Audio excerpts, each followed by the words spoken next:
નમસ્કાર દર્શક મિત્રો, એસડી ન્યૂઝ ગુજરાતી ચેનલ પર આપનું સ્વાગત છે અને હું આપની સાથે વૈશાલી પુવારુ કરીશું નજર આજના સમાચારો પર। પાનોલી જીઆઈડીસીમાં શુક્રવારના રોજ વિચિત્ર અકસ્માત સર્જાયો હતો। અંકલેશ્વરના પાનોલી જીઆઈડીસીમાં હાલ સ્ટ્રીમ લાઇનની કામગીરી ચાલી રહી છે। પીઆર ઇકો લિમિટેડ કંપની દ્વારા વિવિધ કંપનીમાં સ્ટ્રીમ લાઇન ઊભી કરવા માટે કામ કરી રહી છે। તે દરમિયાન આજ રોજ બપોરે કંપનીના ક્રેન ચાલક ક્રેન પર લોખંડની એંગલ લઈ બાકરોલ બ્રિજ નજીકથી પસાર થઈ રહ્યો હતો।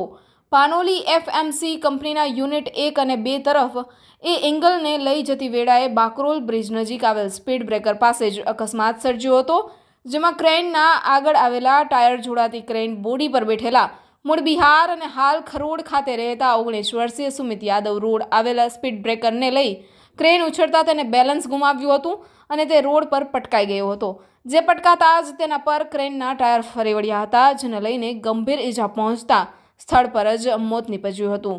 ઘટના અંગે પાનોલી પોલીસને જાણ થતાં પોલીસ કાફલો સ્થળ પર દોડી આવ્યો હતો। પ્રાથમિક મૃતદેહને ખરોડ પીએચસી સેન્ટર ખાતે પોસ્ટમોર્ટમ અર્થે ખસેડાયો હતો અને ક્રેન ચાલકની પૂછપરછ કરી મૃતકના પિતાને જાણ કરી તેમની ફરિયાદ નોંધાવવાની તજવીજ શરૂ કરી હતી। Reporter Jayesh Prajapati, SD news Gujarati, Panoli.